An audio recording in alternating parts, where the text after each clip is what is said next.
have agendas.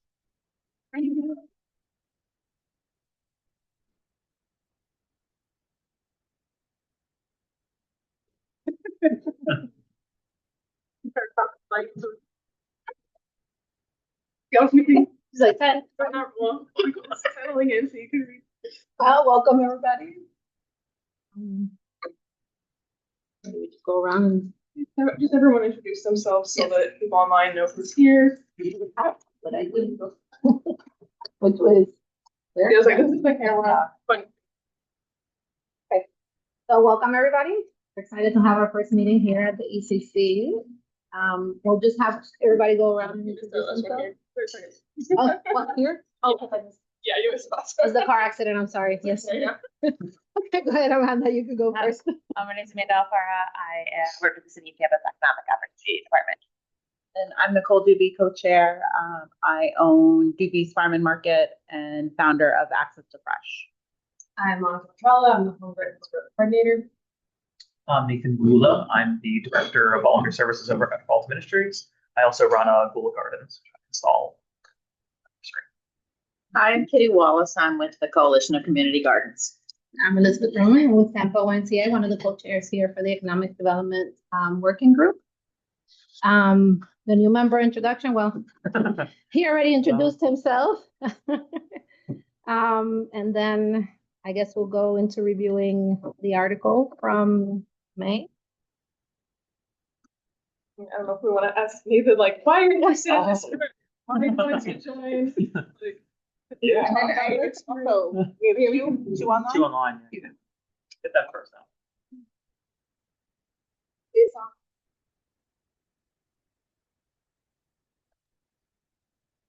It is a little bit hard to hear. Can you guys hear me?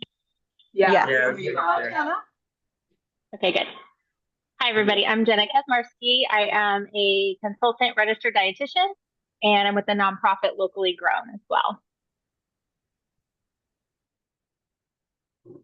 Thanks for joining again, Jenna. Georgia, you want to introduce yourself? Yes, maybe we should. Hi. Hi. I'm Georgia. I'm with the Sustainable Living Project. And we are a small garden in sort of the Zoo Tampa area. I haven't been to any of the street. What's that? You guys said it like across the street from the Yeah, right across from the street from the zoo. That's kind of it for me, I think. Do introduction. just in time for introduction. Yeah. Oh. Good timing. Yeah. Yeah. Literally everyone just finished. Yeah, you're right on time. So good morning, everyone. My name is Janine Gray, and I'm not sure what we're sharing about each other, but on the Economic Development Committee, and just very excited to be here. Excuse my lateness. You're good. Okay, so now. Want me to give I more hear full introduction? Yeah, Yeah. So new member introduction. Hi, Nathan Gula. So as I said, I am the director of volunteer services here at Metropolitan Ministries, just down the street. I manage 22,000 volunteers over a 3-county area. So I stayed busy with that. Yeah. Try and send those volunteers to a lot of community partners to help assist because there's mission alignment there. And then side note, which is kind of my main note of why I'm here also. I run Gula Gardens based out of Seminole Heights. I'm right off of Sly. And so I build and install gardens for people, including organizations and nonprofits, but probably 80% are residential gardens that I build. So I build about 15 to 20 gardens a year. Wow. And then I run a pay what you can nursery. I help teach people to garden. So literally pay whatever you want because I want it to be very accessible. So I'm really interested in making that a bigger piece of what I do. And who knows, maybe that might be my full thing long term. So I'm interested in economic development and those pieces and how I can partner. Awesome. Welcome. We're happy to have you. Is your nursery like on your property? Yep. Yeah. So it's by appointment only because it's residential. Yeah. That's awesome. All right. So we're going to review the Farm Stop article. So there was some, I'm going to go pull that up on here. Savannah, are you able to pull it up for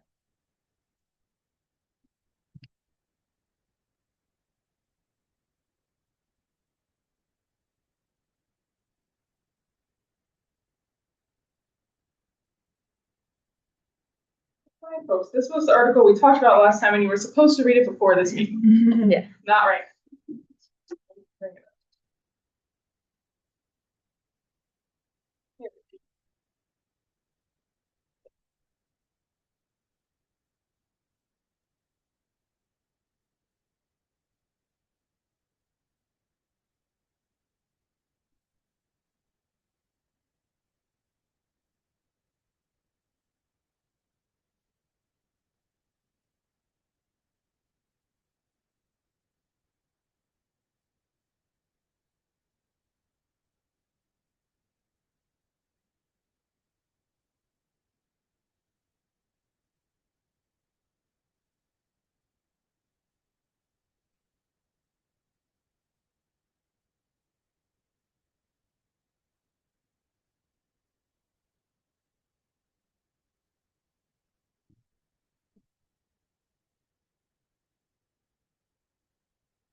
Right, so did everybody read it? Because I did not get a chance to read it, to be honest. So what were your takeaways from it, Amanda? What did you I mean, I think? thought it was interesting, kind of like I think it was in Ann Arbor, though, one of the farm stops. It was like an old gas station that they converted into like a farm stand, which I thought was such a cool idea. And they implemented like different ideas that kind of like include like it was like a co-working space, a cafe, but all these other methods that help make it economically sustainable. Mhm. And that's not something I previously thought about, incorporating into it. So I just thought that was an interesting take. Like a co-working space. Yeah. Or food system. Yeah. Yeah. And then that generates revenue. Yeah. And as well to support that. And partnership too, right? Yeah. Yeah. Very cool. Something that was interesting to me about this is specifically how they do it on consignment. So are you guys all familiar what consignment means? Yeah, so you drop off your items. If they sell, you get cash. If not, you basically pick them up and then do what you want, or you can donate them.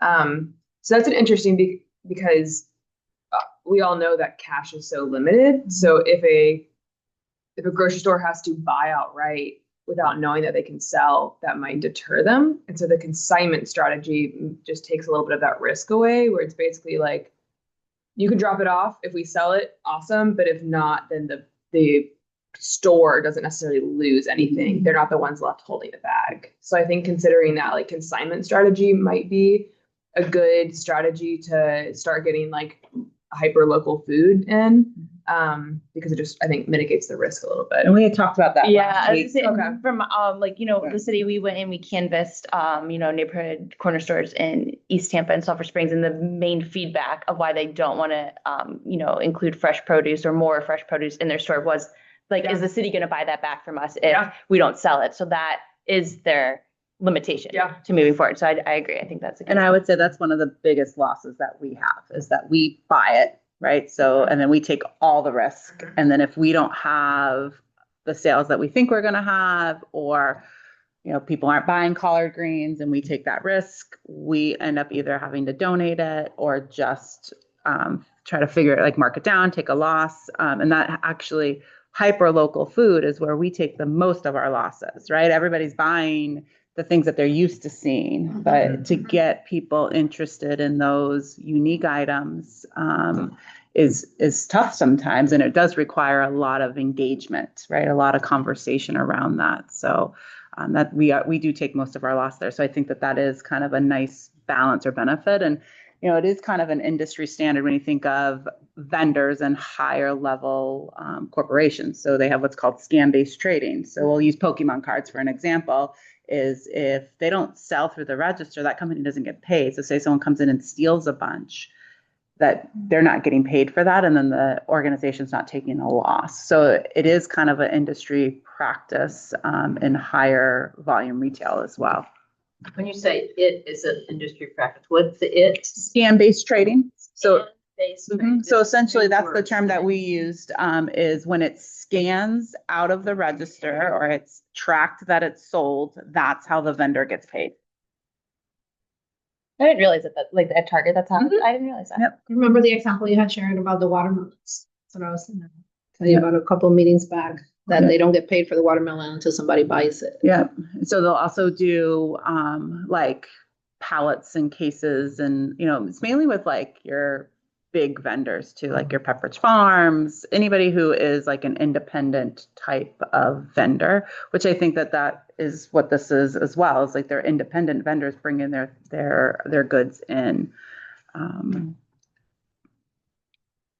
But I like that idea. I also think though, as the facilitator, like there's still some things you can do to help, or the store, there's things you can do to help sell those products as well. But I'd be curious to see if there was duplication of products through farmers and how many farmers. So like if everybody brought in, we'll just use collards, right? Everybody brought in collards and kale, then are they limiting and allowing like what can each grower bring in? Was that, do you know if that was in the article? Because I just skimmed. Okay.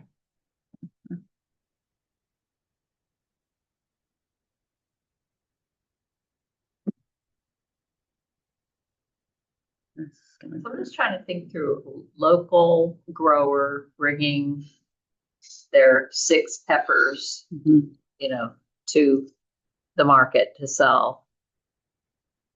How is scan-based trading applicable to that person in that situation?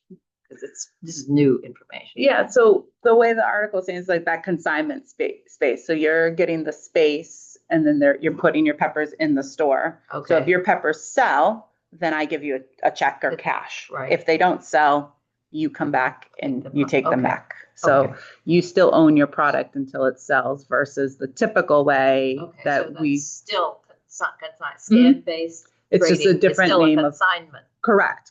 It's just a corporate type of. Okay. So it's an industry, a Big scale. corporate industry. Yep. Okay. Big scale. And so generally the way that retail works is that if you bring your 6 peppers to me, and I say we're selling peppers at $1 a pepper, so in theory you could get $6. So I sell all 6 of your peppers, but then what I'm probably going to do is take off a percentage for basically using my asset of a store and a customer base. And the way that it kind of normally works in the food chain is it's a 40% markup at every stop, basically. Yeah. And bigger box, it's over 100% sometimes. Wow. Yeah. Like, we're about for local, we're about 30 to 40% and if not less than that. The reason why we're that high as a markup is to actually compensate for the amount of loss that we have, right? So like if the greens wilt, right, There's such a short window of time too. There is, and then that's where storage is important. And does the location that you're bringing that stuff to have air conditioning? Is the air conditioning going to stay on at night, right, when they close the store, or are they gonna? So those are all really key things. I think that some questions that can be asked as we're developing maybe a sales type model. I think something that could help, like technology wise, make that possibly better for this farm stop model is like incorporating the possibility for technology where someone can know ahead of time as well what's going to be there, and they could pre-order. Yeah, that's a good idea. Yeah. So if the farmer wanted to put their goods online somehow ahead of time, they don't have to. Maybe it could be both, but that's a way to maybe increase sales and bring people in if they can pre-order things and then pick up, kind of like the, CSA box or the pickup model was kind of a combination of the two. Absolutely. And I think the important thing with a lot of this is targeting the right audience. So our competitor is basically the ease and convenience of going to a grocery store and getting whatever you want at a low cost. And so there are people who are willing to work a little harder, try new things, pay a little more, but we need to make sure that we're finding those people and letting them know that, the farm stop is the place to buy, or the farmer's market, or the CSA subscription. Because for the most part, I think the masses are looking for convenience, abundance, cheap, cost. But we know from anecdotal evidence and also just, lots of, I think, research that people will support local if it's if it's easy for them. Mhm. And easy can be going to the farmer's market once a month, but of having like a actual infrastructure would be even easier. And so yeah, so they might be willing to try a different blend of spinach if it is at their location they're already going to, versus kind of just sticking to what they know. Yeah, and I think that online piece is super important. Georgia. Hey, sorry, I had a question. Like you talked about, what if farmers are bringing, everyone's bringing collard greens? How could that also be addressed, since it's something that we plan out way far in advance? So if I have a lot of collard greens and then you tell me one week like, oh, it's too many, there's a lead time that I need to grow something different, to plan things like that. So I was kind of wondering, and then also you guys talked about like, is in that store, is the air conditioning on all night? So on concession, then is concession the right word? But my question was sort of building that trust as well, that if we are selling things in that manner, how can we sort of build that relationship that we know that essentially both parties are putting their best efforts in? Does that make sense? Yeah, 100%. So one of the things that I know we've done with Theo's Harvest, which is our main farm that we're working with in Pasco, is like, we talked about that, right? So he said, I have this amount, can you move it? And then I kind of was telling him like, this is what we'll try, right? Because this year we did some pre-planting harvest and it was great for all the root crops, right? So we were able to move whatever beets and carrots and things that he planted, and spinach sold incredible. Collards did not. So now for next season, he's really, and I'm just using it as an example, right? And then there's also the next phase of like, well, how do we process some of the extra stuff? But he's now going to plant more spinach because that actually sold incredible. We kept selling out in spring mix, right? So instead of having that 1/4 acre plot dedicated to that specific green, and that's made a huge difference in that communication. And that's part of the building trust. But the interesting part is, to build that trust, I had to buy the product. Does that make sense? So I put the money out, took the risk, and now we have kind of that trust relationship as well. And one of the things that he would do too is, hey, I got a lot, I need to move it. Let me give it to you for less of a price if you take 20 pounds versus 10 pounds. Or turnips, same thing. If you take more than 25 pounds of turnips and can move those, I can reduce that cost. And then that allows us to really bring those items into the school and introduce them to the kids and do some unique things with them, right? Different things that we might not be able to do if the cost is $4.99 a pound versus $2.49 a pound. Yeah, it's just something like I've seen with strawberry farmers. Sometimes the market will flood and things like that. And so like, I know everybody grows like kale and collard greens. And so planning that out ahead of time without, I guess my question was, is there a way to do that without investing a whole year ahead of time in that relationship? So when I went to the food system conference last year in Ohio, we toured a food hub, and they had contracts with their growers. So they basically used market data to understand when people were interested in buying. And then that was the first year, and the other years they just used their own data to predict trends. But they basically gave assignments to farmers. And then they also, to kind of answer your second question about like, how does everyone hold up their end of the bargain? They made everybody get GAP certified, good agriculture practices. And so you had to be GAP certified. You signed a contract that said that you would grow what you're saying you're going to grow, and that it's going to be up to a certain quality. And then when you delivered to the food hub, they did a quality assurance check right there. And if it didn't pass, then they didn't buy your stuff from you. But if it did, then you got your check like right on the spot, and then they sold it. So it wasn't on this consignment strategy. It was more of a traditional retail. But yeah. And so I could look up the name of that co-op, it was a co-op too. So it was all member owned. Oh, awesome. Yeah. And I'm sure that the woman that was running it would be happy to like zoom in and answer some questions. She was super knowledgeable and was really just like happy to kind of dish out everything that she had learned. But I would say that their entire building was probably the size of this room. So it wasn't like gigantic, but it had, half of it was refrigeration. They also had room for people to do processing, so to make value added goods. And then they sold everything, I think, under their brand, under the co-op. So it was, this kind of united brand, but it wasn't under Savannah's Farm, Elizabeth's Farm. It was under our co-op. And there was another one I toured. It's called Leap, local LEAP in Virginia. And they did something very similar. Their building was about 6,000 square feet, refrigeration, commercial processing, 2 dock doors, and similar co-op style. And then the value-added products that were being processed were under their brand, which is great. So they bought the products that were, and they actually had 2 different chefs on staff at that point to produce products. And it's been like 8 years in the making. That was a really cool model. Sounds like it's very similar to what that was. I think it's a winning model. Yeah, I agree. Yeah. Absolutely, I agree.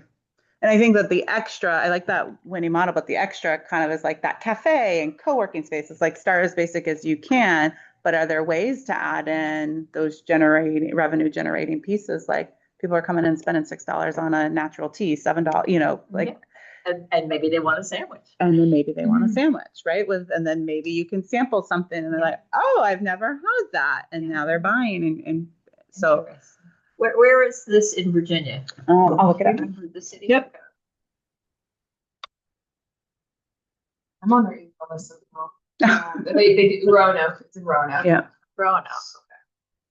And then the other one that I toured that I liked was Ripe for Revival, but they're a mobile market model with a food hub, but they mainly focus on distribution, where Leap was like, I had a storefront, super cute storefront in a food desert with 2 commercial kitchens, actually, because they outgrew one. So what happened is they had a commercial kitchen for processing, and they rented the space so much that they ended up being able to use that revenue to put in another kitchen that then they only used for processing. So they had a rentable share kitchen, and then they were the distributors of a lot of the goods that were being and some of the gardeners had access to processing.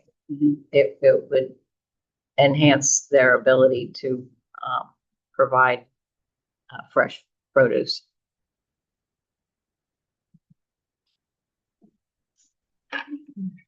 In one of the conferences that I was in recently, DoorDash was there, and they were sharing how they're creating new partnerships with smaller nonprofits and only charging like $5 per delivery. And I think that would be interesting to add to this model. The same way Monica was saying, I think people are willing to try it if it's convenient. If it's online, I can order it. I know I'm supporting a local farmer, and it's also going to get delivered to me. That would be good to add as well. I think now everything is about convenience, right? Nobody really wants to. It's like, oh, it's coming to me, great. And people are willing to pay a premium. Premium for the convenience, yes. And it saves you, right? So we offer home delivery. We open our stand on Saturdays 10 to 3, and then I have a deliverer.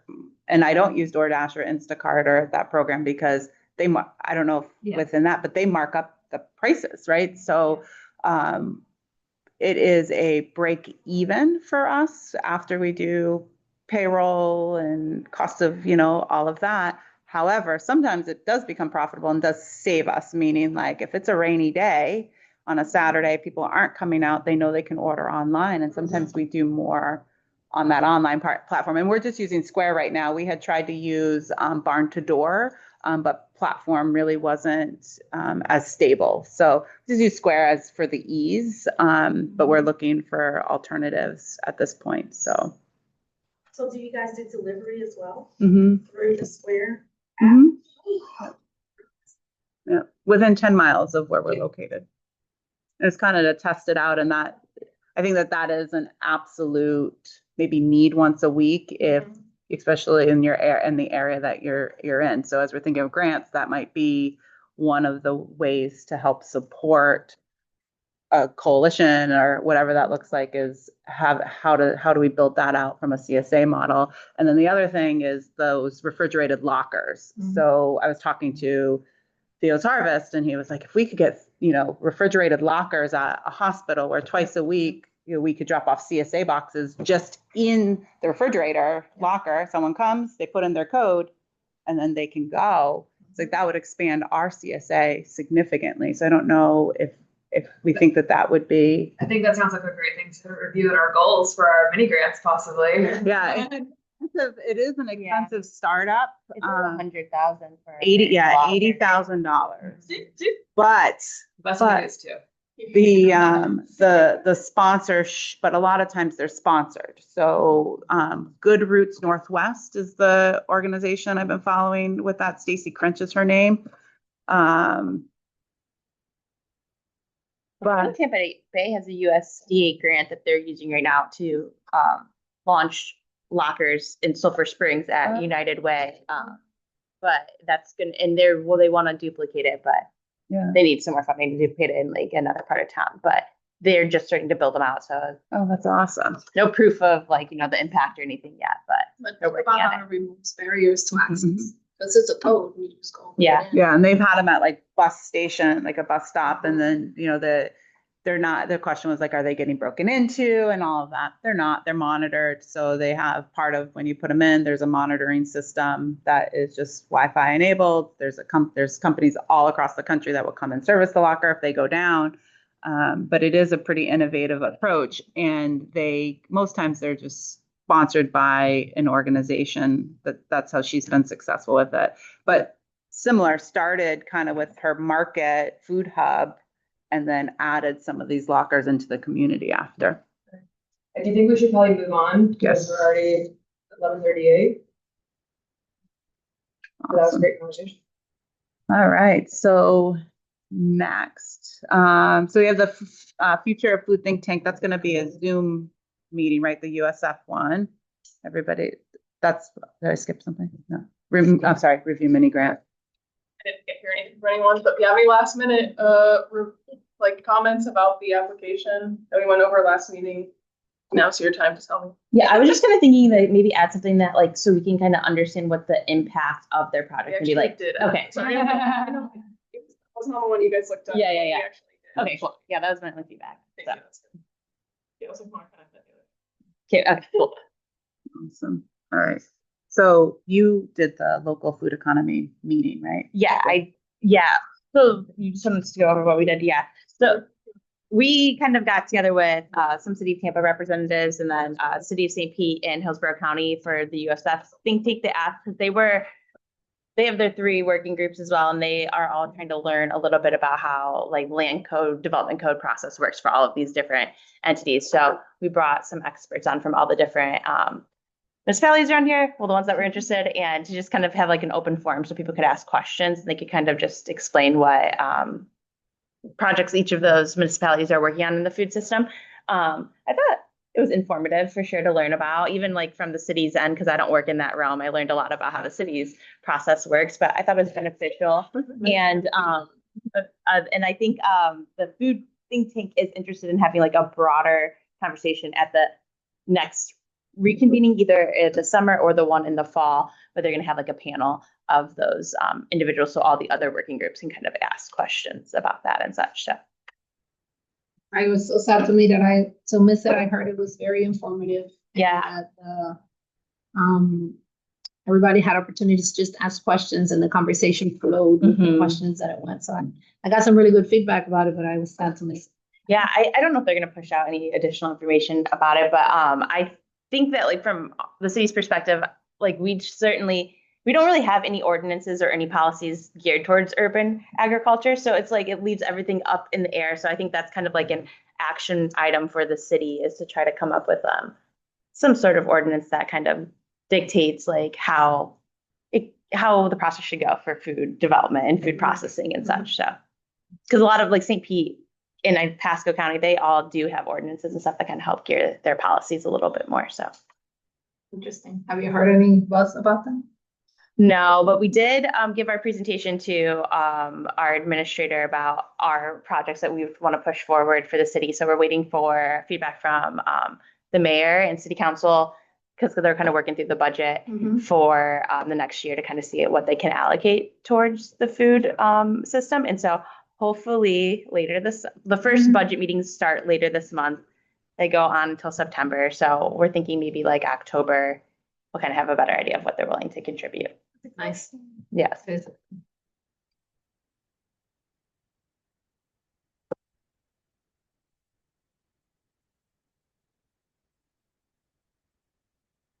then the next is the acre training. Acre training, I'm trying to share my screen for those online. This is an opportunity for.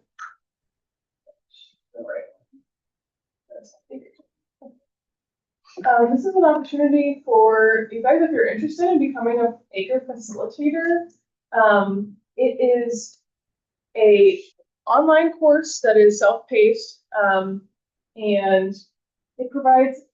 I'm just gonna read up this instruction specifically designed for food and agriculture systems professionals to facilitate and guide the acre process with farmers and other community stakeholders. And it helps. I guess I should write the first thing. Helps farmers value chains work together and compete like more effectively. So you would be a facilitator, and so the training you can see like what they talk about down here. So they'll launch an agri-cluster, which is kind of bringing people together to distribute, like we've all kind of been talking about today. As you can see, there's like 3 parts to it.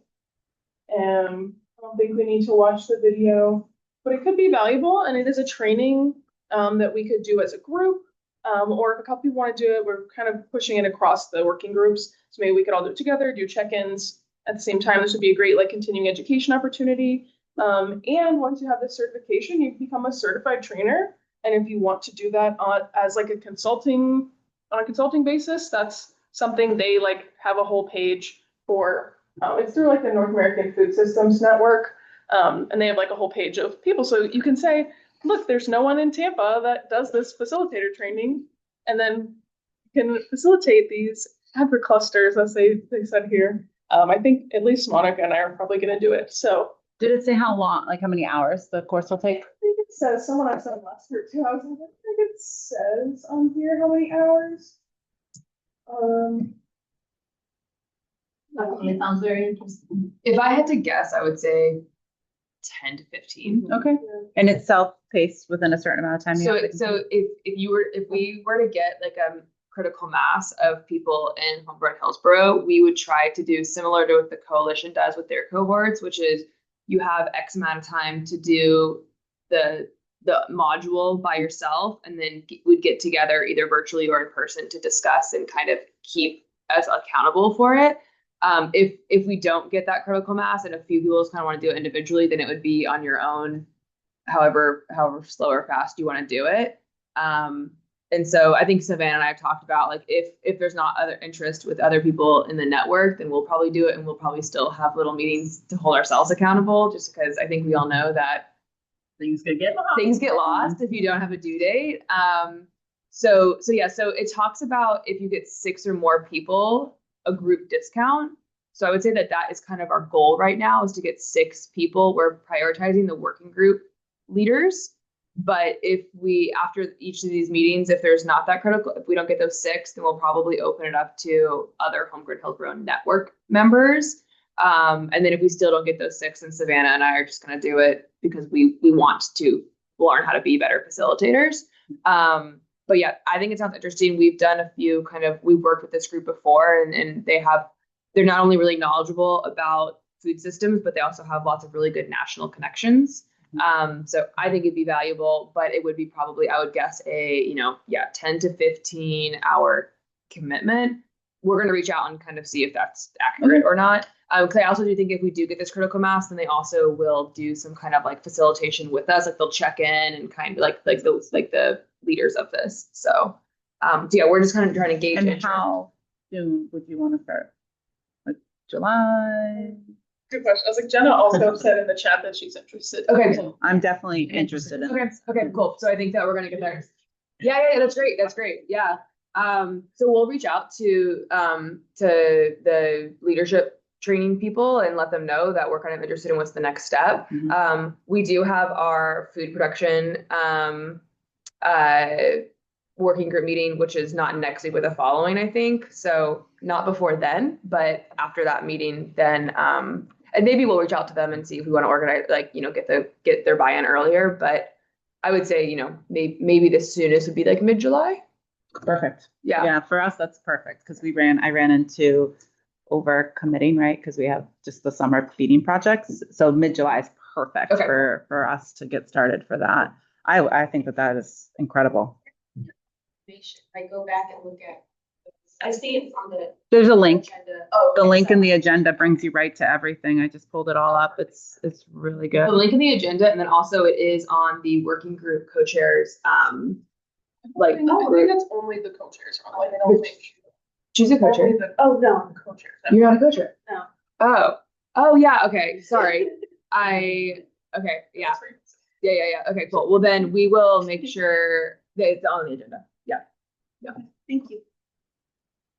Awesome. I think if you Google like what it says here on the agenda, like acre training, I don't think there's that many. But that, Yeah. Can I get the definition of acre? What's that? Agriculture cluster. Resilience and expansion. They're agricluster. Resilience and expansion. Yeah. Okay. I know. Yeah.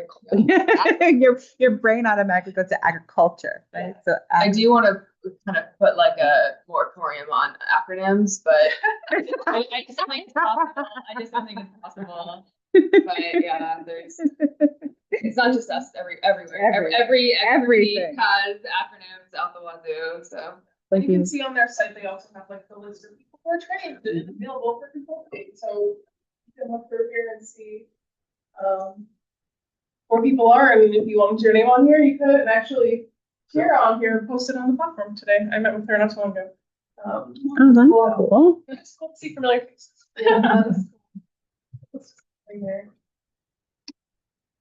Awesome. All right, so platform posts.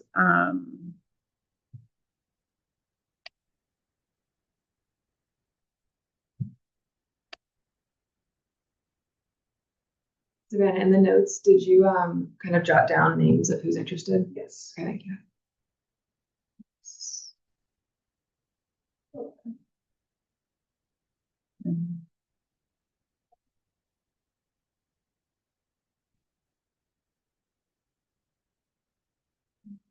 Just posts from the last since our last meeting.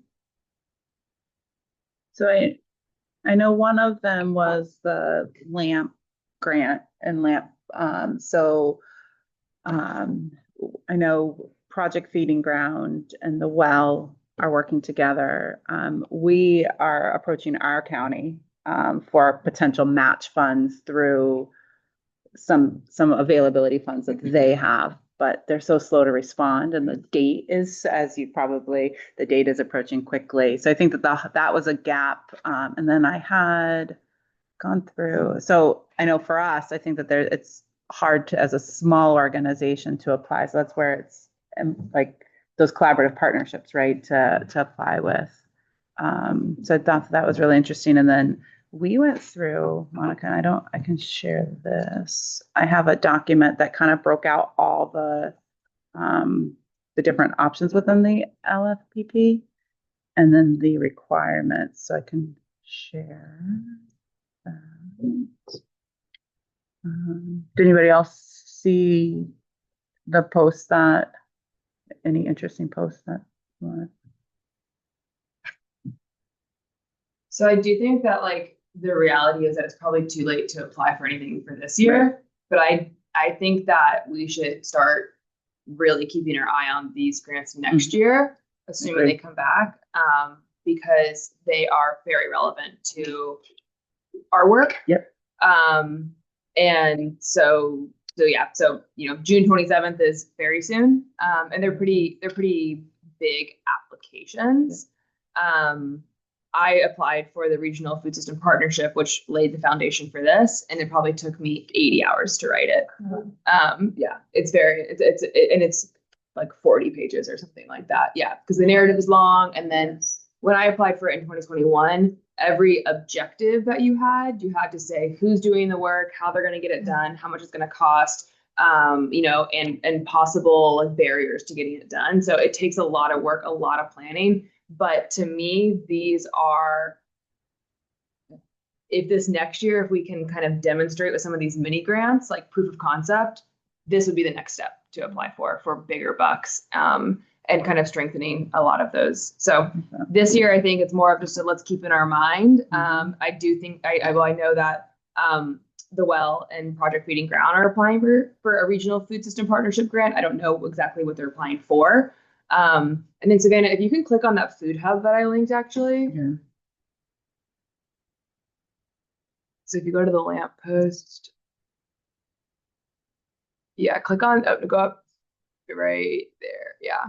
So, this is, I wish there was like maybe pictures or videos or something, but this isn't the platform. I'd encourage people to go and look at it. This is one of those very simple food hubs that have a lot of impact by sourcing from local market gardens and small farms. And it says that they funded their facility through a LAMP grant in collaboration with their local county.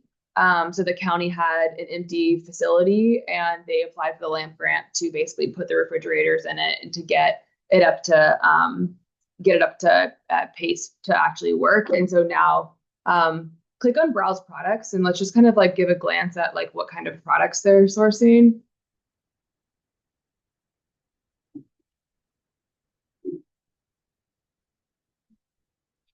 Well, this is in North Carolina too. Yeah, and North Carolina does have more small farmers than we do. But I think that we have enough local producers to start aggregating. And then, power builds power. So once you kind of get some, then I think more people kind of chime in. There's bread and there's olive oil and eggs and yeah. Yeah. Yeah. But and so that's kind of that initial food hub.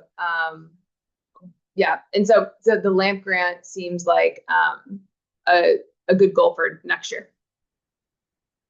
And what is LAMP? What's that mean? Local Agriculture Market Program.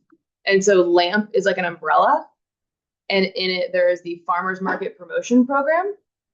There's the Local Food Promotion Program. And then there's the Regional Food System Partnership Grant. And so each of those have specific objectives. So like the Farmers Market Promotion Program would be if we wanted to get funding to have like a Homegrown Hillsborough stage at 2 farmers market a month, where we are highlighting different partners and doing cooking demos with local produce and, paying for that, paying for a coordinator, paying for branding, paying for whatever, because it strengthens a farmer's market and strengthens your local economy.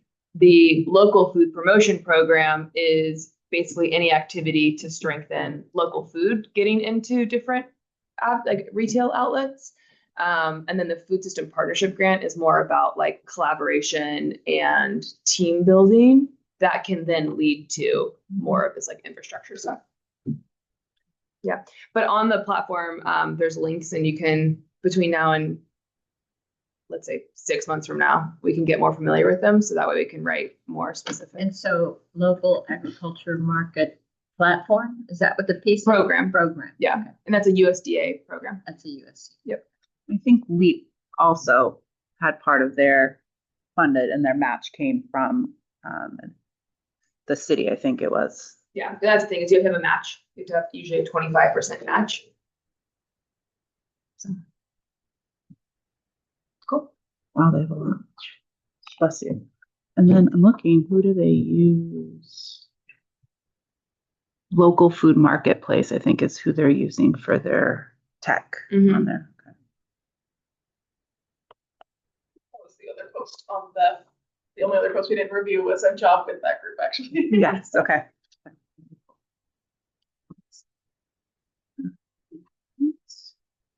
about this community building mini grant that was posted? I think I saw that this morning.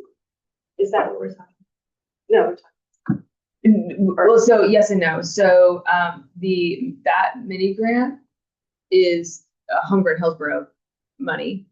And so once you guys determine your goals and priorities, people will apply in like you all can apply to it too, but the network wide will apply to basically try to accomplish the goals that we all set today, I think. Yeah. Okay. Yeah. So we'll be working towards this today. That's okay. Yep. Okay. Yep. Sorry.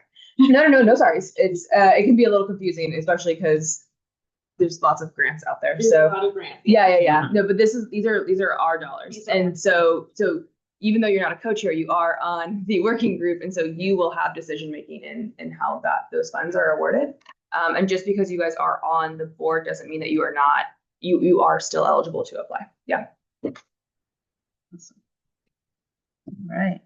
So that leads us to our priority areas, which then we can kind of lean into the grant stuff and what that looks like. So infrastructure, we talked about like equipment that's needed if, for storage and ways that we can maybe start some of these programs, or like where would we be hosted, right? If we decided to work with Coalition of Community Gardens and have them bring product and us have some way to get the product to a specific location. And it kept coming up that infrastructure was an opportunity. So I was wondering if there's any connections with churches or big organizations that might have space. So what we ended up having to do for our summer feeding program is we work with a church that has a food pantry. They have this huge community space, but they only use it 2 days a week. So we before were like packing bundles in this small shed, right? 400 of them, and we're just super tight in space. Well, I asked the pastor, I said, hey, what do you do with that space? And she said, we just use it on Wednesday. And I said, well, can we use it to pack bundles? I said, and I'll pay for the air conditioning and whatever we don't put in the bundles, we'll just leave for your food pantry. And that was like an incredible, it was incredible, right? So I kept thinking, in Hillsborough County, is there an organization like that that could benefit, maybe host a food pantry, or that would benefit from having refrigeration put in? Because now you're putting it into a location. So like a bigger storage area, what actually do we need? So I think that for infrastructure, I think we have to decide what the project is going to be. So we know how much infrastructure we need. How much refrigeration do we need? Do we need a 2x4? Or like, do we just need a couple big refrigerators? But thinking that way, and that builds more collaborative community partnerships too. And then I would be curious if MetMin has any locations like with refrigeration or places that they'd be willing to co-lease, right, to organizations that can support your mission as well. Yeah, currently cold storage is a non-shock issue for us because we actually just moved out of our warehouse because we're doing partnership stuff with Feeding America. Oh.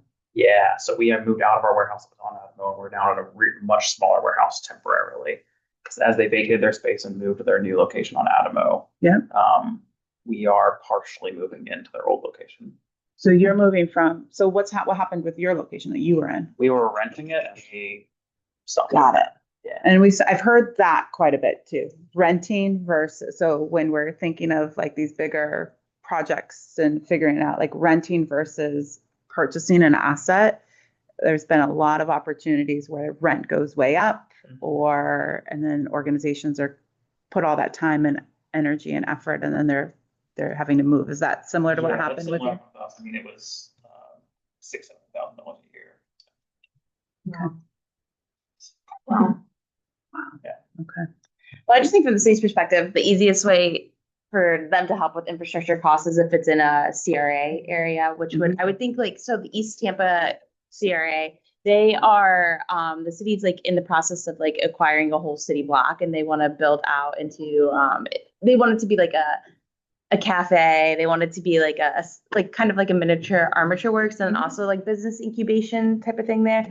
And I think if you wanted to advocate for something like that, if you went to the CAC meetings and just spoke about that and what you're trying to do and how it would expand food access within East Tampa, that you could maybe get them on board. So the way that works is the CAC is a group of community members, and they provide the recommendations to the CRA board, which is the city council. And so they're providing, you have to have their approval really before it even gets to the CRA board, and the CRA board would then vote to see if that is going to be the project. So this would just be like a little sliver of their huge project. But almost be like a little inlet inside of it. Yeah, but it almost could be a farmer's market. Yeah. A shop if you're going to have businesses in there, right? Yeah. So they're working on the plan right now with getting community feedback.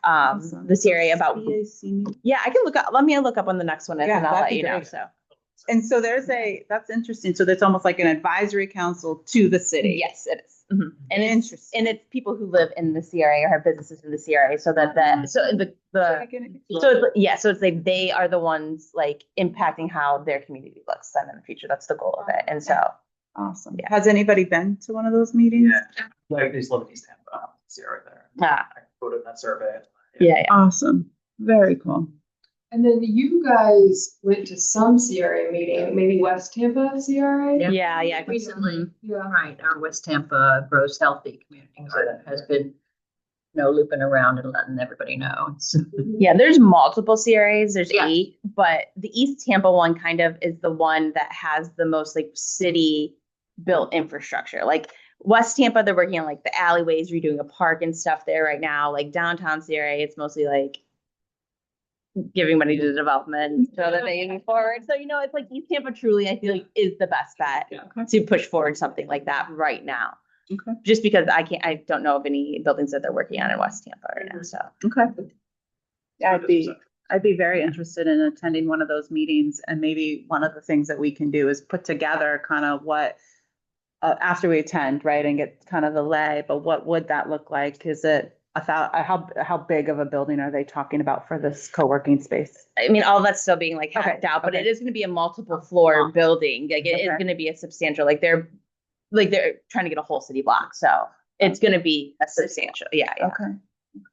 Yeah. They're in the process of it. So again, that's like, they're not even ready to anywhere close to break ground. So it's a good time to get into the conversation. Get into the conversation, I think, learn what they're looking for, and then how can we plug in and support Homegrown Hillsborough as a network, and what would that take to, I think 1,000 square feet or 1,500 square feet of just to start, right? Mm-hmm. Like to prove concept, and have a space, kind of start some of that stuff. We have so I'll definitely try to attend some of those. So, and are they virtual too?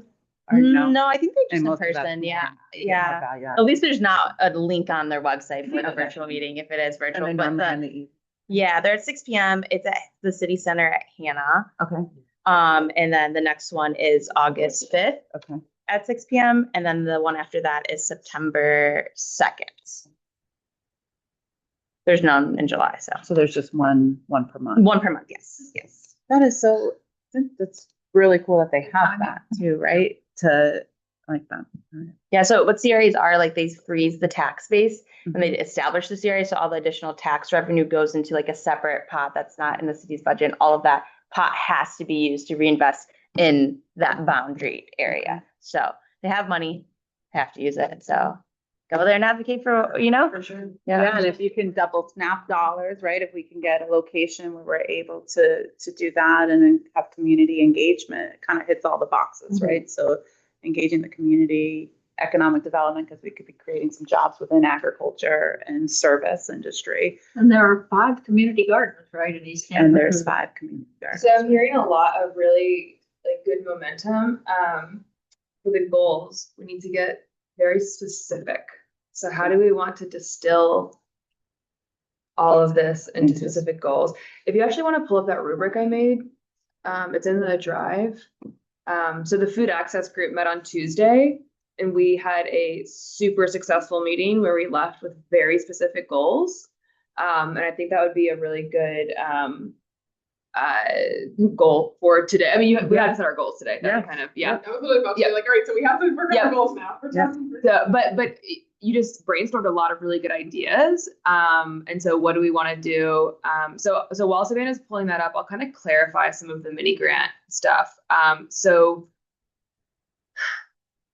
this year we have a small bucket for mini grants. Next year, starting in, well, it's technically this year, but the fiscal year of October of this year, we'll get a bigger bucket of money for grants. So what we want to do between when we open the application at the end of June and October, when the new fiscal year starts, is basically start preparing our network for these grants by administering a handful of smaller dollar, and by smaller I mean they're up to $2,000. So that is a significant amount of money. And so when you set your goals today, network partners will be able to apply for these grants. They don't have to specifically match your goals, but they will be weighted favorably if they do.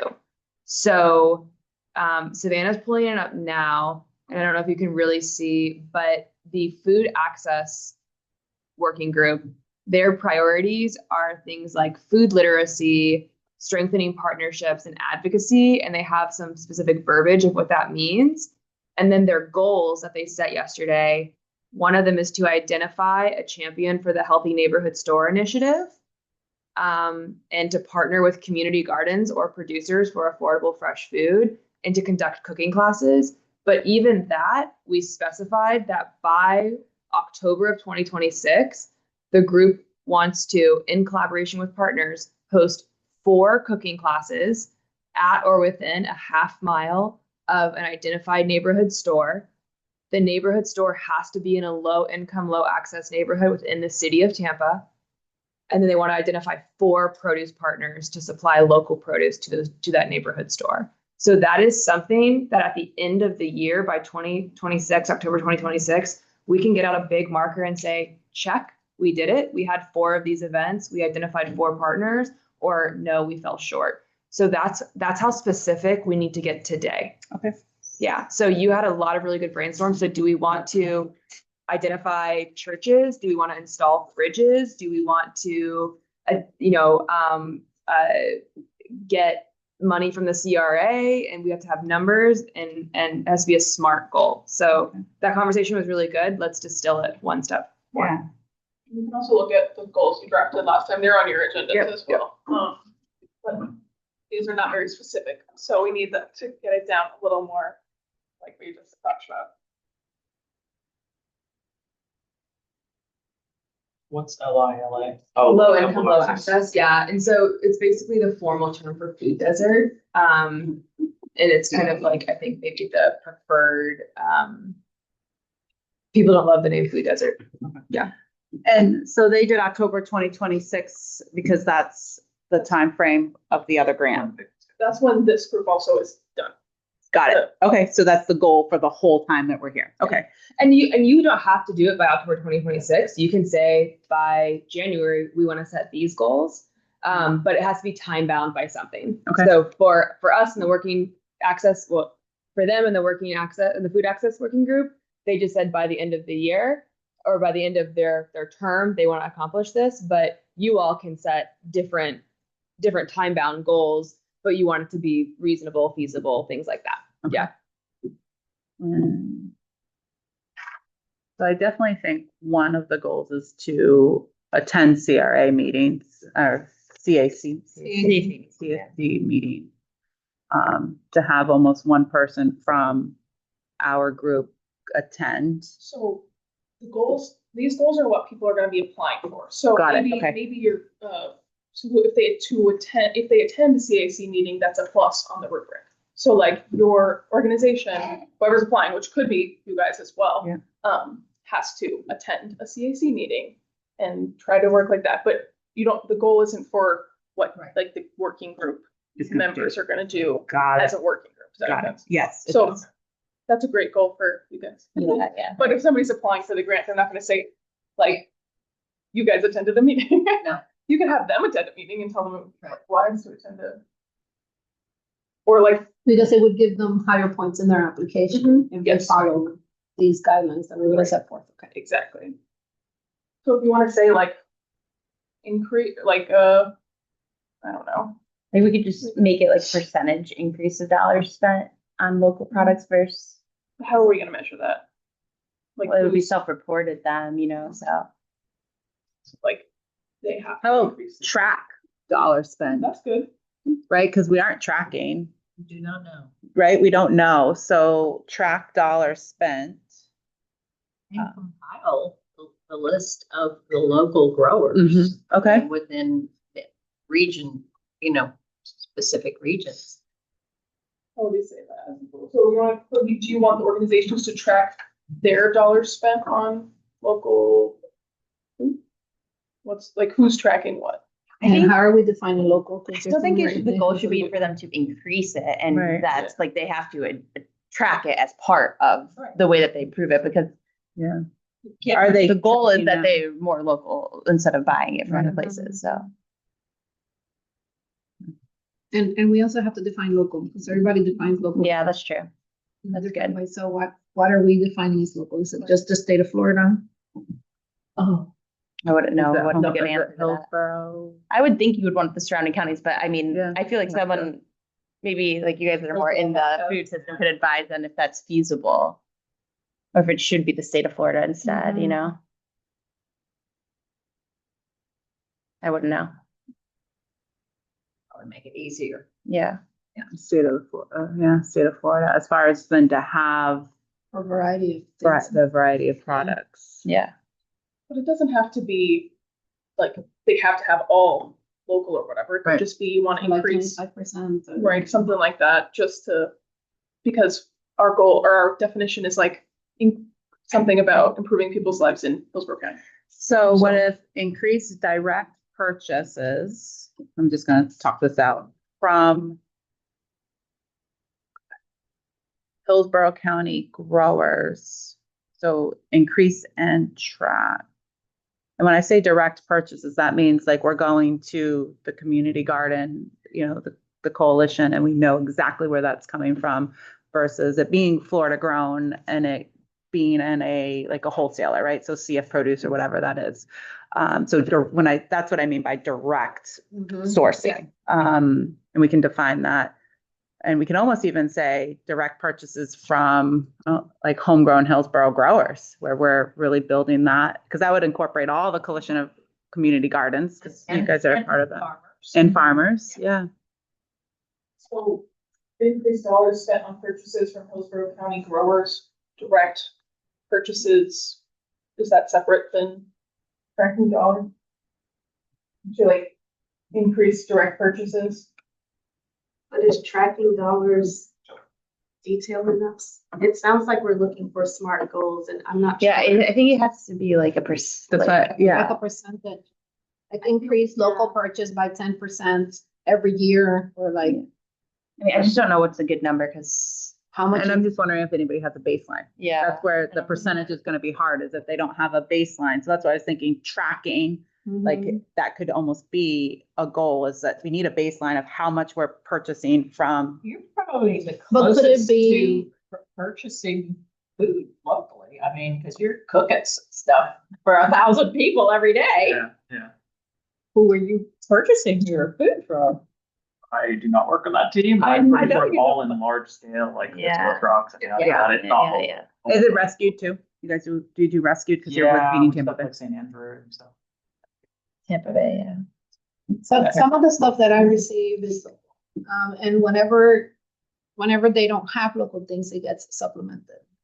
One of the last shipments that I received, I would say 50% of it was local. But they themselves don't really track it either, because I tried to ask that question as well. Hey, can you tell me which ones are your vendors are local so I can support those? And it was more like, we get it from where we get it and it just goes to you. So I think, Nicole, maybe the people who are tracking it are gonna be able to apply, and those that are not can start tracking for next time we have another round and apply then, because I mean, we can't, there's no other way to do it. Yeah, my point in saying is it's one thing for them to try. I mean, you can tell us like can we make tracking a goal if it's not quantifiable. So if we're saying, just show us proof that you're tracking it, would that be sufficient enough? Or do we have to get even more like granular and say, hey, we need to see an increase of, I don't know, 10% year over year, like, or whatever, showing that you're increasing purchasing from local Who are we suppliers. asking this of? I guess We were talking about what the requirements would be for them to apply and how can we show proof that they are purchasing local or Who's they? expanding whoever's applying for the grants. Okay, so we're talking about like a grocery store or restaurant. see that's So with the goal, so with the goal being increased dollars spent on sourcing Hillsborough County for Florida foods. I think identifying if they're not tracking, like what are our requirements of that organization? Because then we can go to that organization. So then step one is like, we want you to do this. These are the organizations we're going to go find to do this. And then these are the results. So I think that that's what we're trying to define is like, what is our ask in how we're going to track or how we're going to quantify that increased dollar amount. So in the name of time, I'm going to kind of just like talk bluntly. The reality is that a lot of food does come from Hillsborough County, Florida. Yeah. So like, I'm not sure, like increasing dollars spent on sourcing from Hillsborough County and Florida grown foods is a good goal, but I'm not sure it's the exact intention of what this group is. Okay. I would make the argument that maybe our intention is to increase dollars to hyper local. Okay. And we could even maybe say something like Homegrown Hillsborough partners, or, you know, like, cause we're talking about SLP, we're talking about Gula Gardens, we're talking about Your Farm, right? We're talking about hyper local. We're not necessarily talking about Wish Farms. Wish Farms is that they don't need our help, right? But they are Hillsborough grown. They are Florida grown. Okay, I like this. I like So- this. So we're talking about So community do we call gardens. them hyper local? I would say hyper local, or I that- could even say we could say homegrown. Hillsborough. That's what I was We mentioned the Homegrown next, right? And if you're not a partner, then that'll entice people to join. It's free and easy, and there's no barrier. So So if we wanted Happened to, over here. if we wanted to increase revenue to homegrown Hillsborough partners, now that's an easier way because we can ask our partners, we can ask Georgia, hey, what's your revenue right now? And maybe she doesn't need to tell us her dollars, but she can tell us her percentage, you know, like we from there. But I hope that she would say, hey, you know, I make $1,000 a year off of sales. And you know, so I would say instead of this very general homegrown or Hillsborough County, Florida grown, because at the end of the day, California and Florida grows most of our food. Yeah. So if we were in Minnesota. you know, that would be a different, it would be a harder goal because not everything's grown there, but everything's grown here. So I would, and I think that it seems like a lot of head nodding. And so because I think the Homegrown Hillsborough, because we mentioned that was one of like, if they're to support who's in this network and provide the resources. And this is me making assumptions based on what I've heard. Kind of the goal is to get a food hub like the one we just saw on the TV, like the ones you visited, and that will not be made of Wish Farms and Driscoll, even though those are grown in Hillsborough County. That will be made up of Gula Gardens, of SLP, of the community gardens, of Meacham. And so I think that we can, and all those people are part of our network. Yeah. Is there they can join. a holistic list of all the growers like set out? Like, is it tracked and or categorized? Do you know? So it's like, tell me more. What do you? Like more self-identified on the platform, I think. Okay. So that could be a goal, is to create a comprehensive list of Homegrown Hillsborough members that are producing food. And we might be able to accomplish that in 10 minutes. Pull up the platform. Well, because on the platform, when you join, you self-identify. And so we can narrow it down. And then we can maybe reach out to get a list, because we're not in production. Not a lot of them have a lot of production now. So a list of what they're producing, or if they're interested in participating. So here, look at Savannah. So she's on the main page. Okay. She clicked on members, and then Savannah, go over to filter on the right. And then I think, is there a sector option or something? Maybe, and I probably need to rework this. Somewhere production is an option. So click on, so go to the next one. Yeah. Which sector of the food system? And so click on production and then press, so all of these people have self-identified as producers. Okay. They might have misunderstood, like, like Yeah, a few that clicked it that didn't know. But that could be one of the goals, is to reach out, we separate them out and. I think that's a great goal. And what. And maybe it's to have a meeting specifically for these producers. Have them come out. And these are the types of people, and we are kind of collaborating, or we're kind of cross-referencing to the food production working group, but as we all know, these things are intersectional. Yeah. And so maybe it's teaming up with the food production group, maybe it's going to a meeting, I'm not really sure. But in theory, these people here are all either are growing food or interested in growing food. And so that would be a good next step to say, cool, now how do we sell our food together? Yep. And then so so it's good to do these now because they're not in production, right? So they're planning for next season. And then some of these so I think that's a great first goal. Does everybody agree? Like, identify and connect with each of the self-selected or self-identified producers through Homegrown Hillsborough's network. And so I'm gonna we have to have a number. Yeah, that's what I was gonna say. Okay. Number, yeah. So scroll up to the top, Savannah. It'll tell you how many people I think are in. So what does that say? Maybe it doesn't. Okay, so 111 people clicked the production box. Once again, that might not be all accurate, but so 30. I don't know. Yeah, I was thinking 20 would be good. 20, yeah. There's 5 of us, so then that'd kind of like be 4 people that we could each kind of work with and then report back. And that wouldn't be such a crazy amount of work in between the meetings. And each meeting we can have very specific things that would go back. So I think identify 20 producers that are interested in tracking and with a goal to increase sales by, I'm going to say 20%. We'll just throw out numbers in the fall 2025 season. So by December 31st, 2025, right? Because we'll start harvesting like October, right? So we're looking in the fall seasons, we're looking ahead. So that the goal is to identify 20 producers that are interested in participating in tracking with a goal of increasing sales by 20%. And then step 2 is, how are we going to increase their sales by 20%? So now we got to identify a couple of places that would be interested, because what we talked about before is a lot of times the restaurants are going to be like, I just want to buy the cheapest, but could the grant be used to supplement? So to make that cost so that's kind of what I'm thinking about, is could that grant be used to reduce a $4.99 per pound to align it with what they're currently paying? And that aligns with some of the LFPP stuff, because you can use some of that money to help with purchasing. Does that make sense? So what are your thoughts on that?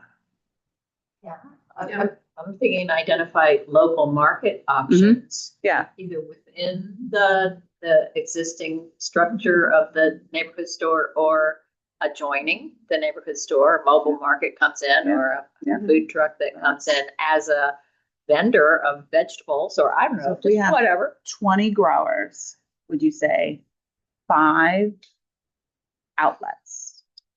Could be 4 growers per outlet. 5 more than we have now. So identify 5 partners to pilot a hyper local program. And We have 2. program. Right? I would say the supply chain. Supply chain. Yep. So let me see if I'm getting this clear. So what you want to do is identify 20 partners who are willing to sell their products, their production, and you want that you're either going to aggregate it or you're going to help align or somehow to get to 5 retail outlets. And that those retail outlets are they grocery stores? Are they restaurants? Are they? So I think combination of the mobile market, corner store. She has a mobile market at the YMCA. We have an outlet. And so do you guys buy? Okay. Yeah. And do you have a cost like ceiling? Have a budget, yes. Yeah, you have a budget, and so but you can decide I purchase it from you. so SLP is going to sell you eggplants and it's going to be a little more expensive than the eggplant you get from Cisco, but you as a decision maker, you can I can design that, yeah. But then you're right, that grant could, if we do run into people that aren't as willing. So I think 20 might be aggressive for aggregation if we don't have in communication. So how many do you have in the coalition? How many what? Community gardens that would be in production? We're talking about Hillsborough County. Hillsborough County, the 27, and 2 on the rise. Okay, now another question. How many of those have surplus produce? Right. Yeah, that it would be not, I would say 6. Well, and with community gardens, a lot of times those people are taking home their produce with them, right? Right. Could a grant fund a little, A separate section. a little section? Right. Like a market garden section? Market. But then those gardens have to organize volunteers, right? Like they have to. So, but yes, the answer is a grant could do that. And so, that's kind of a step back. And that actually is the essence of these mini grants, which is that we have these bigger goals that are going to need more dollars, but what can we do right now to kind of seed and get things started? But yeah, so, community gardens And generally incentivize the local growers to, think about producing what's going to go to the market. And so Right. Gula They still- Gardens could do a workshop with, backyard gardeners, and they could all commit to having 10% of their backyard garden go towards this collective buying, or, those are the kind of things that we can think about. So when I'm thinking of aggregation and the challenges with it, having the location is key. So it's almost like step 1 is identifying that location, because then you would identify your hyper growers around it. So because it makes it a lot easier. So if we're talking about East Tampa and we find a church there that's going to let us have a little bit of space, then we can strategically look at the radius around East Tampa and say, all right, who are our closest gardens versus going all the way to the other end? Does that make sense? Because it's going to be difficult for a grower that's on the other end to bring produce. Maybe it's only a couple pounds, right? So Yeah, that's fine. Gardeners, especially the amount of excess produce they're producing, it's not worth it. Yeah. Like 3 eggplant. Yeah. But it basically needs to be on their routes, on their lived routes to be able to go drop off. What's the zip code of the East Tampa? 33675. Okay. 05 and 10. That 10. So Yeah. maybe the first one then is identify. Which I honestly do have a list of the neighborhood corner stores in East Tampa that expressed interest. I will say it's low. So, But that could be 1 or 2. yeah. And I find a just, that's the thing. restaurant, You're not going to that get would 5 be from that. You're definitely going to have to go to restaurants and such because of the interest. YMCA or. But maybe if the Right. consignment option would increase that interest. And from an economic development standpoint, if I'm, as a mobile market coordinator in a different county, I'm purchasing from Hillsborough, I'm bringing those dollars into Hillsborough, even though I'm distributing them outside. We're gonna say in Hillsborough, yeah. So should it be also only distributed in Hillsborough? At the market. Okay. in Hillsborough, Yep. Yes. Yep. And so I'm gonna actually kind of piggyback off what Amanda said about restaurants. I think restaurants are key because they're the people they serve. 30 cents more for a piece of produce isn't necessarily the same as if in a grocery store Correct. or other. It's definitely nonprofits with food. Yep. So I would encourage people to think about restaurants and think about all these high-end restaurants. If you were to go and say, You mean you're selling your produce to them because they have a dish that uses zucchini, so they're going to buy your zucchini and it's going to be cooked into a dish, not that they're going to set up a market selling zucchini. Yeah. Okay, Correct. just and walking through. if I were pitching this to a restaurant, Mhm. I would, if they would say, why would I do that? You can say, well, maybe you can have something like this on your table, or that says we help the community. Right. We're part of this effort. Order you this use that dish. as like a Yeah. pitch all Oh, the time, like, you know what I mean? So, like, that is- 1,000%. And I mean, we've all heard about people wanting to support local. I don't know if you guys are familiar with the whole Farm to Fable expose a few years ago. Like this would kind of be meeting that demand. People are hungry to support that. And yeah, we start off and we only have 10 eggplants. They're buying 2,000 eggplants to make their eggplant parmesan. but they can still say, hey, we tried, right? We got We're out here doing the best we can. Yeah. That gives money to those growers that can then keep doing it again and again. So those are the kind of, and that is the economic development. We're not going to be able to get, 100% local eggplants into, their supply chain yet, but maybe in 5 years, maybe in 10 years. And that goes back to kind of what I think Georgia hopped off, but that contract growing stuff. Yes. So the restaurant says, hey, we really love that. People responded well to it. We want to contract with you now, right? And that's really successful. Yeah. I know that's how Theo's Harvest. I know Meacham has some contracts with restaurants too. So would that be a goal we want to state? I think That to go from, this like production incentive to market incentive. I got lost. Yeah. Well, and so, okay, so we only have 30 more Like it minutes. starts like this, but then eventually turns into a contract. Or, Yeah.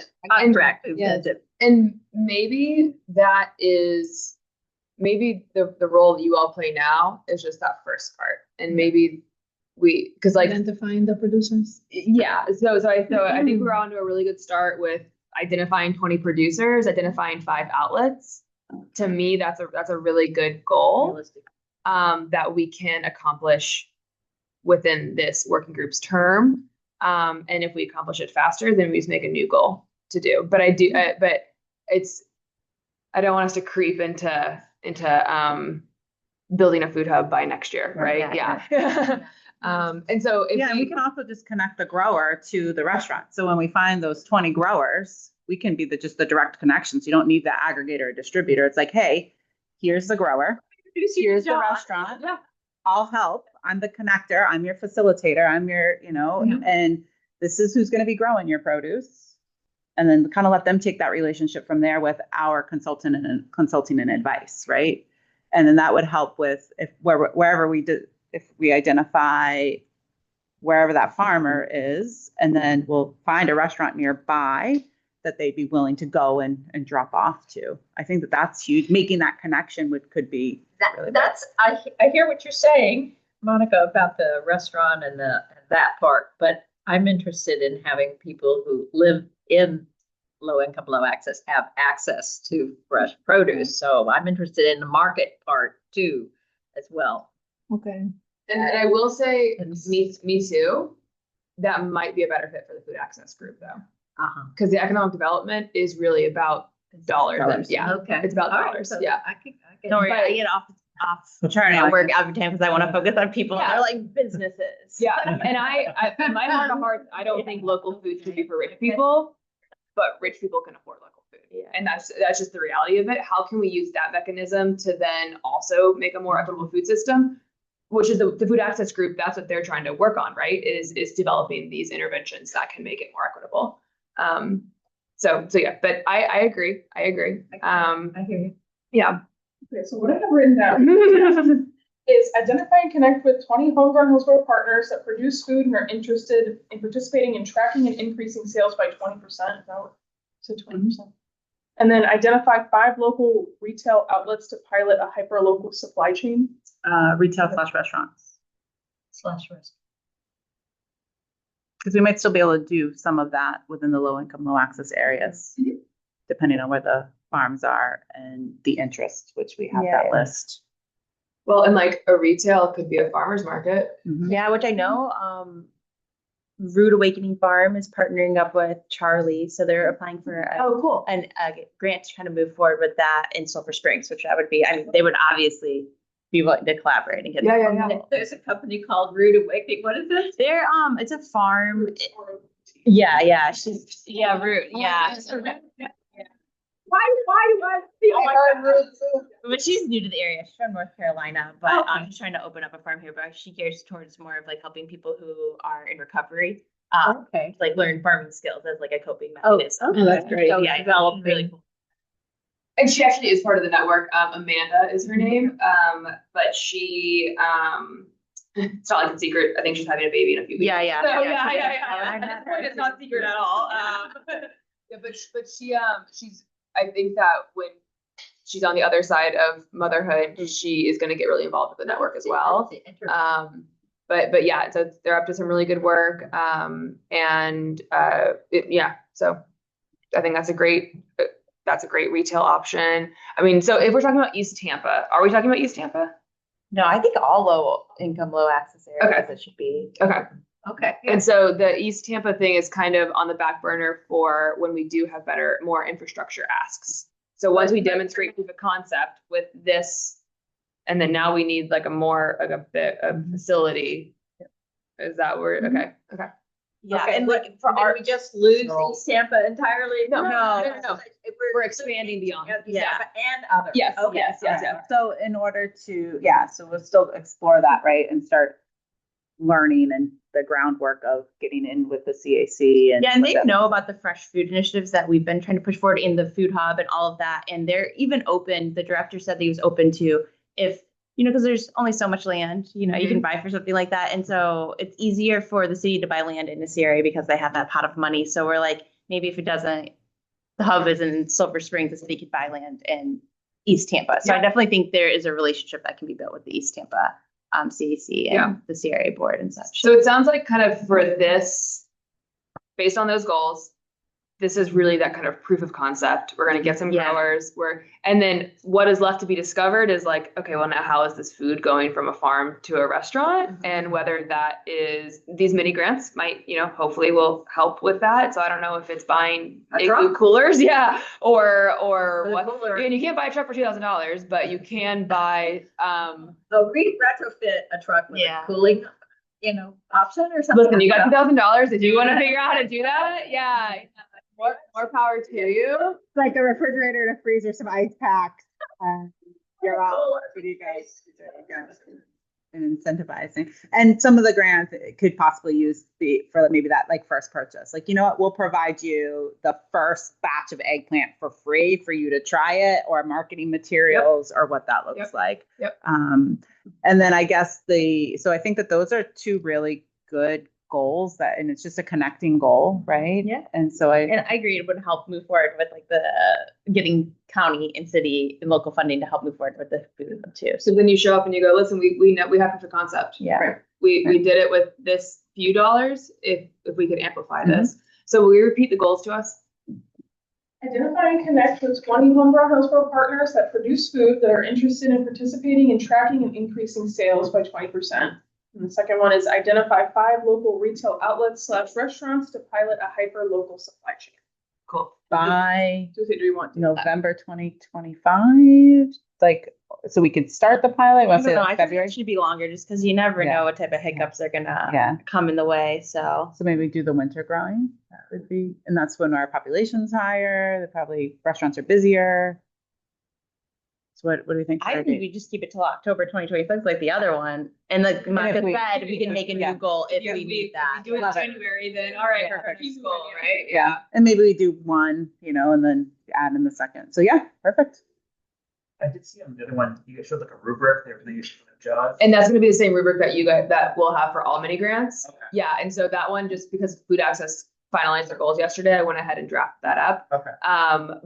And so we can kind of review that really quickly. Is that? Yeah. Well, I guess my question was going to be like, if we're thinking more long term, we're also trying to show proof of concept, but we also want to make better connections over in East Tampa for future, not CRA, what's the pre-CRA? All the acronyms. Do we want to kind of in our rubric favor ones that are based out of there, knowing that we are trying to like make that build a relationship? Yeah. Yeah, I mean, that's a good idea because that is going to push forward. It's not the everything, but kind of. Because that is a big, when like the CEC don't support projects that the city is trying to push forward, that's always the feedback is that it's not impacting the people in East Tampa, or they feel like it's not what the people in East Tampa truly want. So building that relationship will move forward. And so this is what I would say to that, is that this rubric is generic, but scroll down to maybe priority alignment.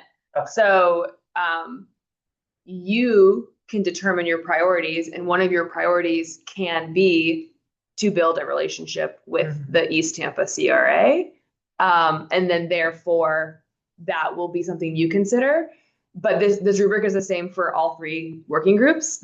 And so we won't add specific language in the rubric. So it's up to you to add specific language into your priorities. So I don't know if we want to revisit the priorities in order to specify that. Well, it could be something general, like building partnerships within the community. Yeah. It can also be another goal, right? Is It could to increase your relationship, or I guess it has to be some kind of, maybe attend one CRA meeting or check in, or I don't know, build 3 contacts. But right now, I'm not sure if East Tampa is reflected in your priorities. No. So how do you want to get that done?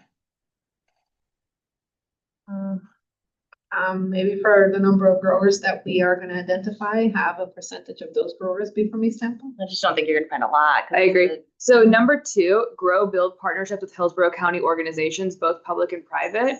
I think you could probably rework that to grow/build partnerships with Hillsborough County organizations, or with City of Tampa. I don't know. Like, I think that you can reword that because that's already part of your, well, sorry,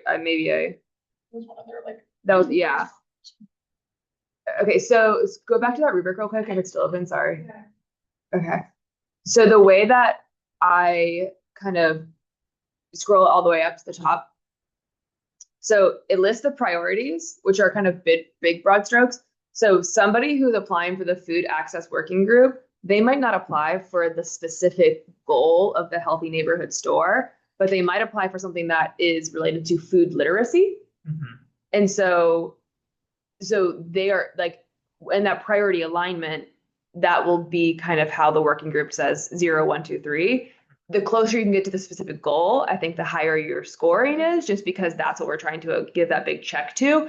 But if you are doing just a food literacy, you're partnering with the library to do books and food literacy workshop, and you want to buy some food and you want to buy some work, whatever, then the working group will say, oh, well, that's not a 3, but that's a 2, right?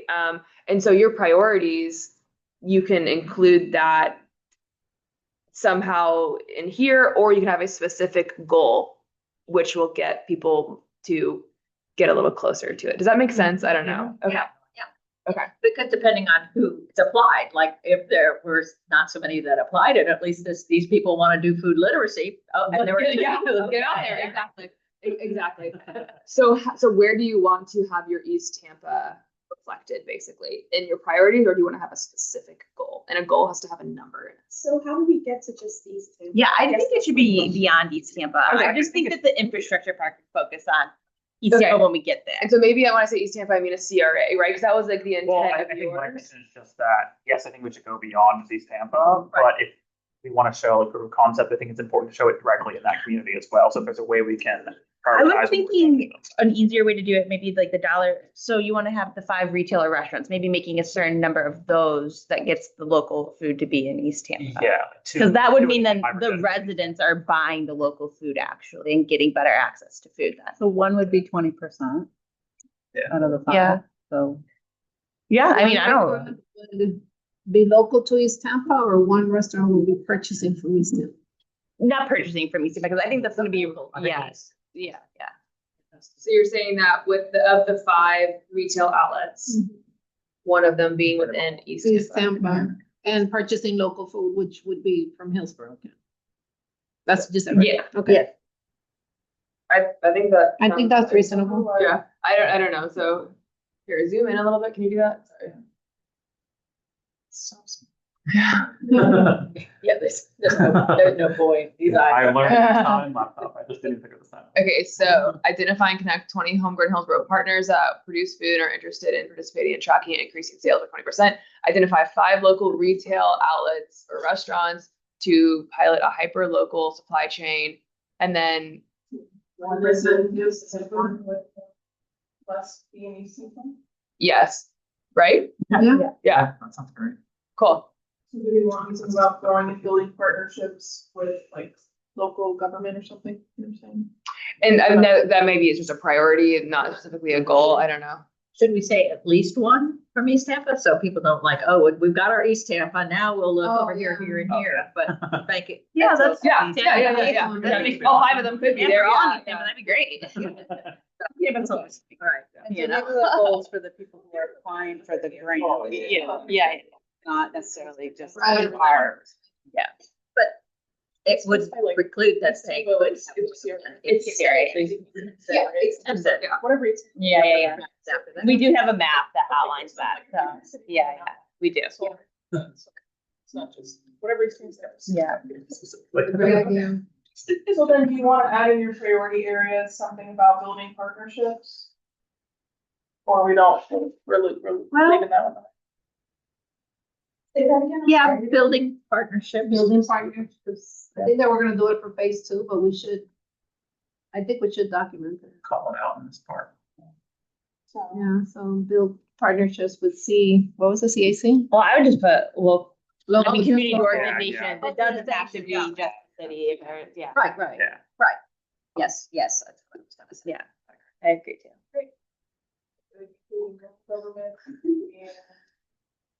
So I'm gonna scoot. It's been great. Yeah. So local Something government. to do, Yeah. If I something could to use do. this thing again. Local governments, nonprofits. Yeah. Because even truly, like a partnership with like, a restaurant group that has, like, that's a great partnership too. So it doesn't even just have to be I that. think that Chichio, Yeah. That's what I was searching for that in my head. I couldn't think of it. you went towards this last year. Yeah. right? Yeah. I think Chichio could be our forwards. Yeah. No, Okay. for sure. For It's sure. amazing. They own like like Cali, like what are Yeah. the other? They have like 5 Yeah. or 6 restaurants in the area. Yeah. And so they. What about like, using kitchens? shoulders? They own And a Four restaurants. Rivers, right? They have a couple And of I mean, locations in kitchens, Tampa. they have different engagement Yeah, Four Rivers like, Smokehouse. the restaurant group. Oh, I really what's They're a that? local family. That was that. They're really like pretty responsive to community. Yeah, I stuff, thought they were just but over there. We need to kind of come with an ask. And if we can demonstrate proof of concept, I think that it is not too crazy to think that Chichio? it's CICCIO. I think it's the family name Yeah. or something. Yeah. Okay. Chichio Restaurant Group. Yeah. But they own Fresh Kitchen, Taco Cali, Taco Dirty, Cali, That's what Water. Yep. Green lemon. Yeah. Yeah, Oh. all these fast casual places. Yeah. Wow. Perfect. Yeah. And like, so, I mean, I don't know if 5 different Chichio restaurants counts as 5 retail outlets. No, for sure. Yeah. But- They're gonna serve different demographics. But I think that they could be ripe for the work that we're doing. And like, a lot of their food is fruits and vegetables, Yeah. right? Vegetables Yeah, specifically. So Right. sweet potatoes, like that could totally be something our Is it like growers- sweet tomatoes? Yeah. 'Cause I miss sweet tomatoes. yeah. Yeah. No, they're very involved. Like when I worked I think so. Yeah, I think so.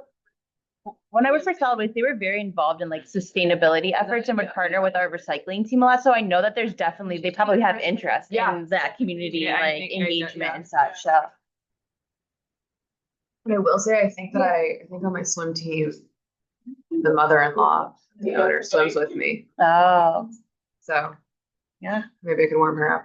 I can always ask Shelby and Edgar Yeah. who their contact is from Yeah. there too. So And I think we'll get proof of, well, I mean, yeah, I think those 5 retail outlets could very easily be that. So that's something to discuss, I think, and with the mini grants and all of that. Yeah. We do have 10 minutes left. Yep. So our next thing, I think these are pretty solid for today. For our next meeting, so the grant is opening on the 23rd, I believe, of this month. But our next meeting is where you want people to come who might be interested in applying. So if you want to invite groups to come talk, think of groups that you want to who you'd be happy to see apply for this mini grant of up $2,000. So brainstorm, reach out to them. It has to be done before the next meeting. So don't think about it and be like, I'll bring it to the next meeting. You have to invite them to the next meeting. What's their idea?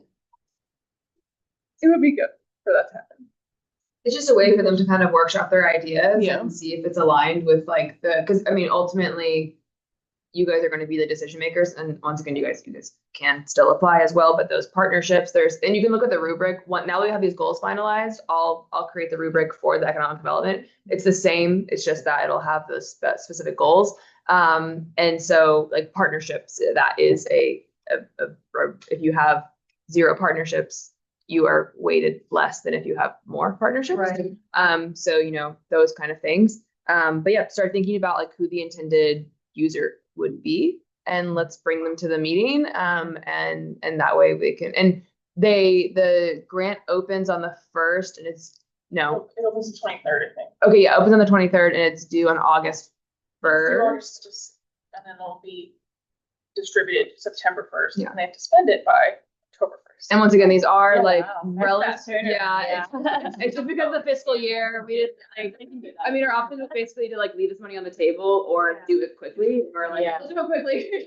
So it's a little chaotic, but Okay, fine, yeah. Yeah, Fine, it's yeah. $2,000, like you said, that's, you spend that blinking. and that's kind of the reality of Yeah, it. Is like thinking it's a lot of money, but it might just be one nice cooler. Like it might just be seeds and equipment in order to so Might even be I'm envisioning like a networking meeting where you can invite GTOs out and then have those farmers create a local dish. or like rent a bus and do a tour and or whatever. Yeah, exactly. But that's exactly what Okay. and that's what we call it community building, because it's just like really to kind of start building that momentum and to seed kind of the excitement and the brainstorming and to be able to get a little bit of cash to it. Show them what that would look like. Yeah. Right. Yeah.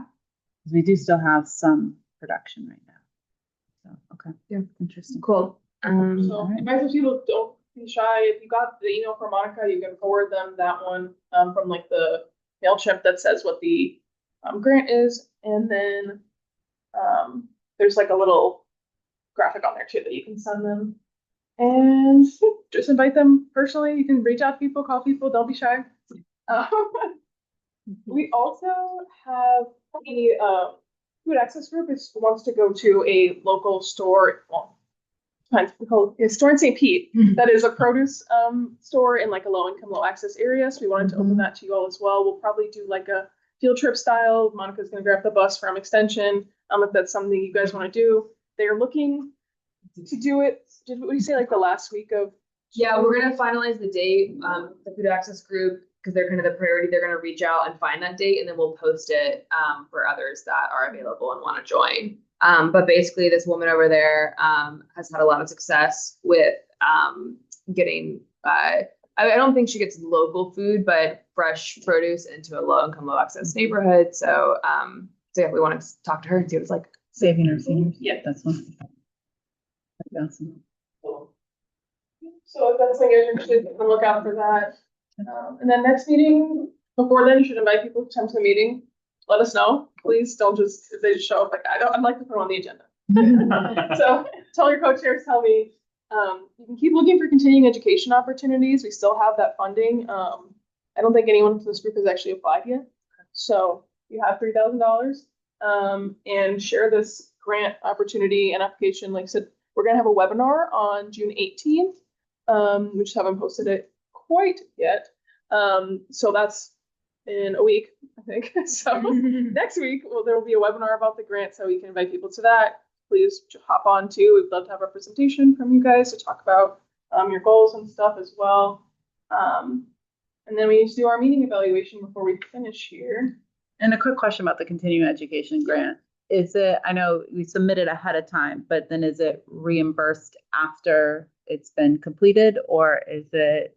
If we can pay for stuff ahead, we would like to. Like Okay. if you want us, to, like if you, for your registration, just call me and I'll tell you my card number while you register. Got it, like But, flight or whatever. Okay. Yeah. Okay. We can do that. Okay, cool.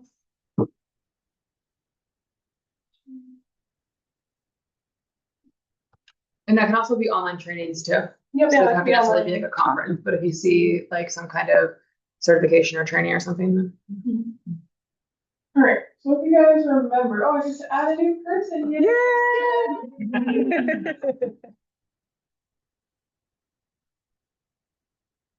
See how this meeting went and rate it 1 through 5. We can see how we're doing, if things work, things don't work. So as far as participation, did people participate? Nicole, what do you, 1 through 5? I'm gonna say 5. I thought there was a lot of participation. Everybody participated. All right, Nicole says 5. I say 5 too. 9, 5. 5. Well, now I feel group pressure. No, say what you want. No, say what you want. I'll say 5. No, it's our first meeting we had. Oh no, we had a lot of people the public here today Yeah. in comparison. So that's good for us. You know that. Great achievement. What did we accomplish? Nicole, could So I think we set out what we wanted to accomplish, but we had to be guided a little bit. So I'm gonna go with the 4 on that. Goals accomplished, so I'm gonna say 5. I think you can say 4. I'm gonna go 4 too. We had to react to I'll go 4. Yeah, 4. All right, listen, people focused and mindful. Nicole. I think so, and engaged. Definitely think there was engagement. Oh, 5. Sorry. Give me a number. Maybe it should be 4. We can fully listen.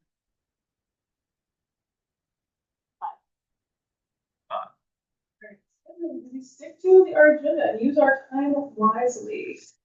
I'm gonna go again with the. I'm gonna say a 3 on that, just because we had to be guided from a Yeah, and this one tangent.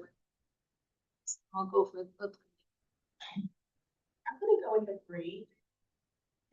So you go 4. Also go 4. All right. Thank you guys. You're welcome. That's for our staff. Interesting. Our next meeting will be here again, on July 10th. So please invite people. That is most of our agenda. I think it's gonna be hopefully hearing from people that you guys would like to give your grant to. And if there's any questions, reach out to myself, Monica, co-chairs, and I think we're good. Cool. Anything else? Thank anyone wants to say? Great to meet you guys. Ben, are you Great. It's doing great. Yeah. Hi, guys. I actually, so, he just got his first vaccines and Aw. after the